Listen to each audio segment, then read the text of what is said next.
All right. Welcome. We are here Super Indie Podcast. Yes, and I'm with the lovely, beautiful Bonita Jalane. What's going on? Hi. She's amazing. How you doing? Good. So I'm gonna jump into it, man. I know that you from I usually ask where you from, but I know from Brooklyn. BK all day. Oh man. You know, I love Atlanta. Third home is BK. Then I went to school in Philadelphia. Oh, hey, Philly. And then Atlanta. So I've always called myself an apple peach smoothie. No, it was an apple peach smoothie with a Philadelphia cheesesteak on the side. That represents Philly. Man, that you know what? That ain't bad. That actually sounds like a pretty good meal. It really does, you know. Man, so not to toot my own horn. I'm just like hey. One thing I noticed about you is like you are what category we put you in as a singer? You know what? I feel like seasoned. I really don't like to be put in a box because I feel like, especially on this next project, it's a variety, but it still goes back to that affirmation, that soul music, that R&B, that nostalgia, that feel good, that empowerment, that healing. That is the opposite of what we have going on right now. So. You know, imagine singing about something not Christian, but also making you want to think and make you want to do better. You know. So, all right, so inspirational music. There you go. A lot of your songs, I Love Myself. Yes. You know, you got the new single So High. Yeah. So you got a lot of uplifting music. That's what's up. Exactly. So out of all the directions you could have went, like when you first discovered you had some talent, what made you go in this direction? I was not started off in this direction. I started off signed under Dipset. I was under Joel Santana. I was singing opposite. Shout out to Joel Santana. Shout out to Duke the God who put me on. That's my guy. He's the one that first gave me my chance. Cameron, they confirmed I did a song with J.R. Ryder. Man. I did a song with 40 Cal. Got plenty of songs with Joel's. I was on so many mixtapes. I just wanted to sing, so I didn't care about nothing else. Nice. So yeah, this is not the Bonita Jalane. Back then it was Bonita Kennedy. This is the reform. Yes, this is the reform Bonita. This is the hill, still, finding purpose. I feel like, I know a lot of people in the industry, some of your favorite artists that I've been around or shared the stage with or even been in the studio with or even wrote, but I wasn't the direction that I was in. I feel like God had to get me from there to here. Nice. So if I would have stayed there, my voice is amazing. I love my voice. My pen game is beautiful, but I wasn't talking about anything. I was talking about things that didn't even, first of all, I had a song called Locked Up, talking about putting money on commissary for somebody. I'm an only child shelter. I didn't know nothing about that. Akon did it. It's true, but I wasn't like that. Somebody else was like that. But then I also had a song Respect My Gangsta. What? What gangsta? From Brooklyn, you get an automatic gangsta. Automatic gangsta. Yeah, I don't play. But at the end of the day, that's not, exactly what I represented. It was just what I was around. And I feel like if I would have came out then, it just would have been, not me. I feel like I would have been like everybody else. I would have been formed in a plant to whatever they wanted me to be. And the generations that come after me, the ones I look up to, the one that's come after me, I didn't want to be represented that way. Not then, now. And I always question why didn't I make it then? I was open up for Fantasia, Biggs Markey was saying how my voice was amazing. Opened up for Chris Brown. Opened up for Trey Songz and Monica. I was doing a lot. Your resume pretty nice. God is good. And so I was doing all of that, and I'm I was going to school, and then on the weekends I was running off, in the studio. Drinking Amaretta sodas and Thug Passions in the club. Not even 21 yet. So I could have went down a different path. Right, of course. So, first off, God is good for that, man. All the time. So, but there's lessons I had to learn within that, and he saved me from a lot of things, and especially I was in certain environments. People laugh about, all the stuff that's going on with R. Kelly's and the Diddy's, but I was in those rooms, and, you just never know. Yeah. I wasn't in those rooms, but you know what I mean. I understand. I understand. I've been on the outside of those rooms. Yeah, so I understand. So yeah. like for a long time, people were saying, I've been telling them, I'm like, I didn't told y'all, man. And then when everybody's shocked, I'm like, y'all really shocked though? They're not ready. You're not ready, like, and they are one of many. Yeah. Like, right. I'm like, Diddy is not even. That's one of many. I don't even know, but not even. But if you know, you know, if right? you know, you know. There so you go. you from Brooklyn, so and now you in Atlanta. How long you been down here? Oh man, it's been like over 10 years now. So what's the transition? Do you feel like the scene is different? Do yeah. you feel like you need to expand or? I feel like, to be honest with you, I'm at a point now where I feel like I love Atlanta. Atlanta is home, but I feel like if God was to move me somewhere else, I'll be okay. Okay. I feel like I've made my mark here. I've done a lot here, and I appreciate what I've done here, what I've learned here. That I took my knowledge and different stuff from being in the industry and being from Brooklyn, and I brought here, and that afforded me to, host my own TV show on R&B Live that was on Comcast. Able to open up in different artists now, headlining my third show at City Winery, July 21st, shameless plug. Hey, that's what we here for. Plug it. Started.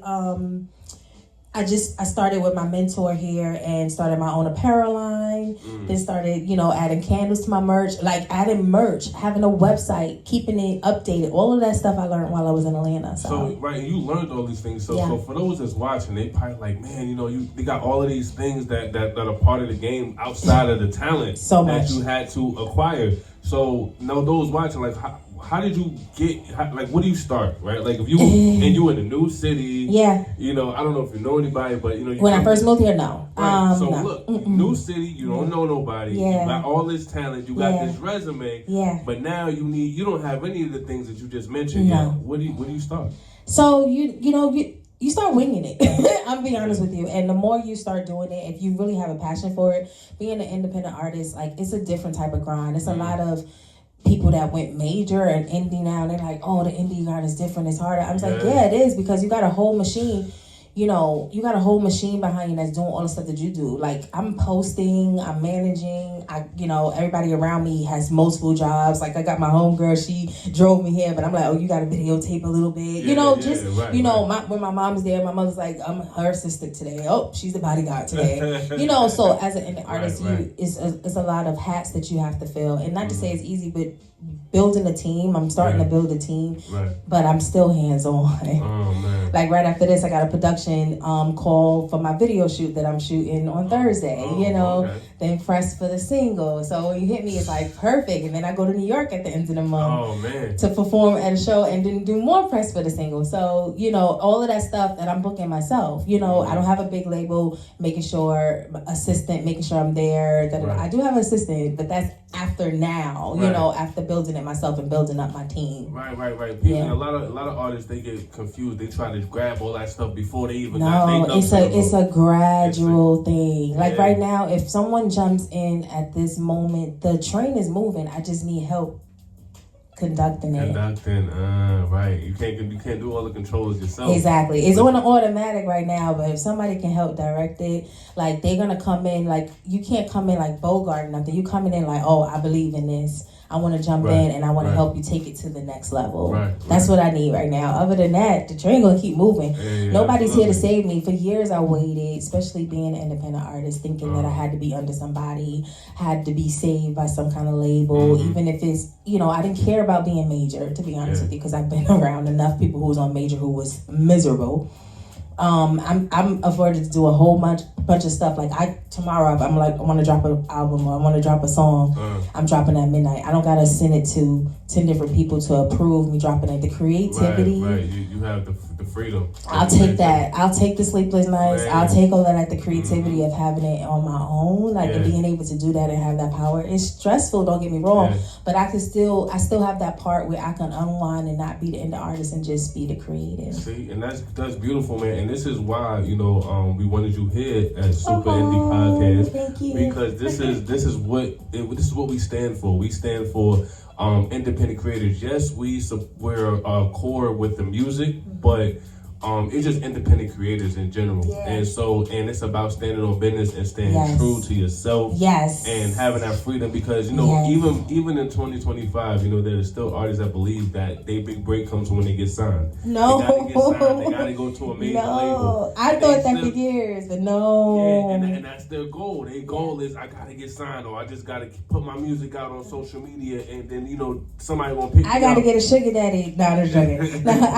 I gotta get an investor. That one too. Sugar daddy, sugar mama. God is my sugar daddy. I hear that. No, investment. You invest in yourself first, right? So when last year I really went hard. I've been going hard for a minute, but last year I was like, listen, I don't care what I gotta do. I gotta take out a loan. I gotta do whatever I gotta do to focus on investing in me, and that's what I did, because no one's gonna jump on and invest in you until you invest in yourself. Man. And I got taken advantage of. I'm be honest with you, it's been rough, because when you do believe in yourself, you have a lot of vultures who will take advantage. So I've got taken advantage of more than I can count.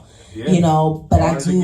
It's a part of the game. Yeah. It's a part of. I've had to be taken advantage of, so for me to be smarter with my business as an independent artist. Like, I went to school. Like, my mother made me go to school. I went to Temple University, and that was trust me. For years I was like, I didn't have to, but then I think about it. Like, it might not be all the lessons that I remember from school, but it's the fact that I had that discipline enough to do that. And and I was doing marketing things with my music and stuff that people are doing now, and I was doing that in like 2010. You know what I'm saying? I'm like, I've been had barcodes. I've been had things we used to get. And I learned that from school, I learned how to sell and market and, those things that I had to learn. And then I had to learn the hard way in life. Right. On top of education, not saying that education is everything, because it's not. It's some things that I probably could have learned from not going to school, but I do take away from some of the stuff that I did as far as the structure. Now, marketing, that's something that you learned now. Do you feel like that plays a big role in getting your music out there? I mean, of course, talent, yes, but is the marketing of, like, what if you have all the talent, like, and you lack marketing? Do you think you would have excelled as much as you have? No, because it's a lot of people that out there can sing. I know I can sing, but, I'm in my own lane. It's a lot of people that can sing better than me. I'm just being honest with you. A lot of people don't have the same drive as me. A lot of people don't work as hard as me, and marketing is a key part of it. I went to school for marketing, and on top of that, already being creative.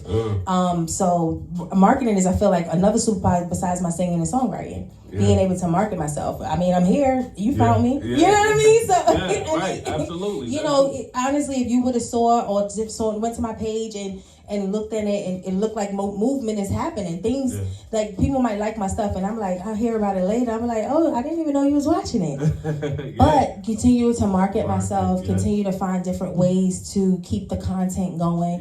That's all a part of what you learn from being an independent artist and not under a label, and people in the boardroom coming up with these things, but they don't do it for you. They're coming up with the things for everything that's in the market, like trying to be like everybody else. Exactly. In this stage in my career, this stage in my life from before, I actually have a hand on how I want to market, how I want to touch somebody, because it's bigger than the music for me. Yeah. Okay. So it's bigger than music. So what's next? Like, what comes after the music, or what's in? It's so much that I feel like I'm just trusting God. I'm happy in the present. I love thinking about the future, but I'm not worried about the future, because if I continue to do the work in the present, my future is lit. I'm about to spend her money. You know what I mean? Because I'm using her money to invest in myself now, because I know I'm good. So you are, as a singer, like I saw something where you were saying that you don't, when you perform, you like to give the unfiltered live performance. Yes. So like, explain to me, like, what's that like, and why that route instead of, like, studio cuts and all that? Oh no.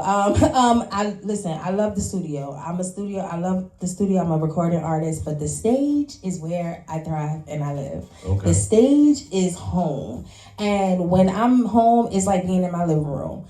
Everything that I envision talking about I'm talking about, because at that moment it's therapy for me, is healing for you, and we doing this together. And the only thing, the difference between the person that's watching me in the audience and me, is that I have a gift and I'm putting myself in front of the whole world. We the same.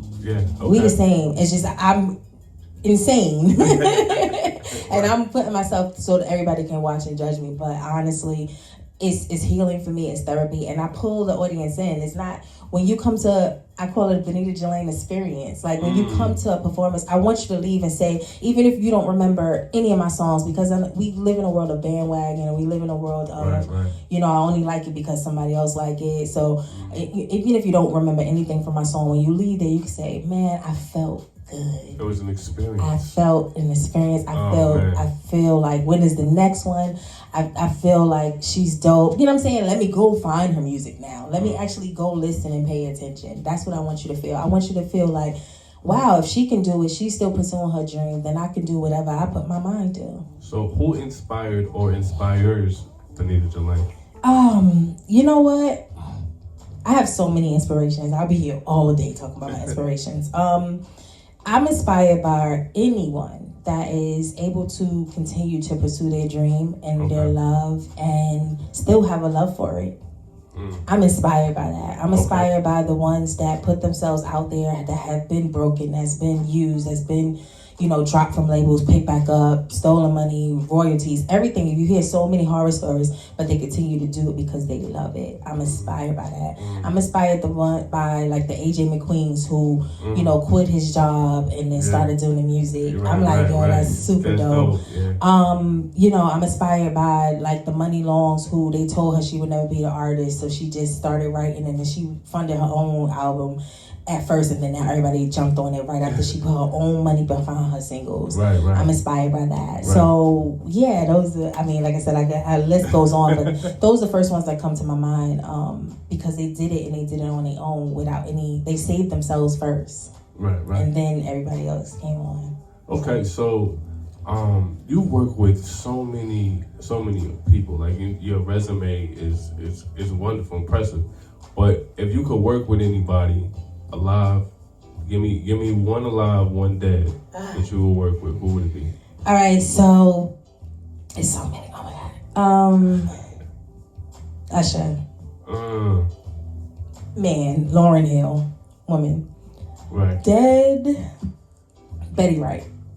Okay. And it's a method behind my madness, but I love the fact that Betty, she used to, and I do the same thing in music, she used to like tell her story. Basically, she brought you in. It was an experience. Like, I'm a storyteller. That's what I am. I'm a storyteller. And I used to love when it felt like I'm talking to my homegirl. And it was just smooth. And it was, first of all, her voice is amazing. But the fact that, first of all, anytime you can listen to it, my mom had me listening to this, and I went back and listened to it, and I'm like, the whole first part, she talking. The whole first part, she's talking. And then she, and then, you know what I'm saying? Just effortlessly. Just effortlessly did it. And then the song don't even have no structure. Come on, it's no structure. But you listen to the whole thing. It's still a classic. You know, so and that was her. And that was an experience that you knew you was going to get, right? And I see it now. Okay. Yes. It's plenty of times I went to the booth, and you know, being an independent artist, you have this luxury to be creative. I'll go to the booth, I'm not I think I'm a rapper. I'm not. I go into the booth and freestyle. I have so many songs that's on my project, from my first projects, not my first, my second project. This when I started really coming into myself, where I just went in the booth and freestyled it. And then we went back and put like little, you know, harmonies and different stuff. But the first verse all the way up to the hook is a whole freestyle, you know, and I've started doing it and fell in love with it and started going into like, just play the track, let's work. Okay. So I mean, I work with a lot of artists that way, so that's good. So what's next? What's coming up next? I know, it's so funny. Every time somebody say that, I'm like, I just dropped the single. What do you mean? No, so I just dropped the single called I Love Myself, and I am working on a video. So this week I'll be shooting a video. So hopefully by the end of the month or next month, I'll do a video premiere. I'm doing a listening party for it or whatever as well for the project. Kept Kissing Frogs is the name of the album. Nice. And then the plan is to have it dropped before I headline City Winery July 21st. Again, July 21st. All right. So be looking out for that. Yes. So you get your tickets. Still, you know, they're on the website. Get your tickets before they're gone. and I'll be having merch there. I also have the album there, dropping it, doing some cuts from the old stuff, and it's not old. It's old to my people who really support me and been rocking with me. Yeah. But a lot of people that's finding me now, they're like, "Oh my God, I love this song." And I'm like, after that, but when you make timeless, it don't matter, and it's owed to you as an artist. But it's always, you never know, owed to your audience. Someone told me, they was like, "Bonita, you have a hit in your catalog, and you don't know it yet, or they don't know it yet. But you can always find a hit in your catalog, and it'll come back one day." I had J Red, the nephew, here the other day, and he said the song that's hitting right now, that's got 7 million views and counting, is actually 11 years old. He said he had that song for 11 years. I believe it. So it's like, you think about that, like 11, so it's old to him. He's like, man, that song old. And he brought it to life now. My first song that ever played on the radio, real quick, was Retro, and it played on the radio 3 years after I dropped it and was putting it. And when I was dropping the next single and pushing for the next one, that's when I got the call that it was going to be played on the radio for the first time. Man, see? Look at that. So, closing out, is there anything that you would like to tell anybody that might be like on the brink, maybe got the talent, but really just in that space where they're trying to find their way? Like, any inspirational remarks you could give them? If you got the talent, find your way. Mm-hmm. If it still feels good, do it. Nothing stopping you. Tomorrow's not promised. No one's coming to save you. You know who's going to save you? Look in the mirror. That's you. That part. Love yourself first, because if you believe in yourself, it'll come on. People are jumping on and helping me now because I believed in myself so much that they're like, "Oh, she must got some shit." Some people will not reach out to me because they feel like I got a whole team and I'm good. That's not the case. It's just it's really good, but it's always a place. Like, if you come in here with good energy, good spirit, and to help me take it to the next level, there's room for you. Boom, that part. So yes, you already know, man. Let them know where they can find you at. You can find me at Bonita Sings on everything. BonitaSings, Bonita Sings. Or my website is my name, Bonita Jalane. This is my real government. They say, "Oh, that's your last name." No, that's my middle name. Whoa. So Bonita Jalane. I'm in my own lane. Hey. BonitaJalane.com. If you go to BonitaJalane.com, you'll see everything. My website. Mind you, I'm an independent artist. I do it myself, so I update it as much as I can, but it gets kind of hectic. But if you sign up for my newsletter, then I will send out my shows, and you'll see when new releases are coming out. And look out for Kissing Frogs. It's on the way. It's on the way. You already know, it was a pleasure having you here. Thank you. And yes. Be on the lookout, man. You already know, man. This is it. It's your boy DJ Kemo. This is Super Indie Podcast. Stay super.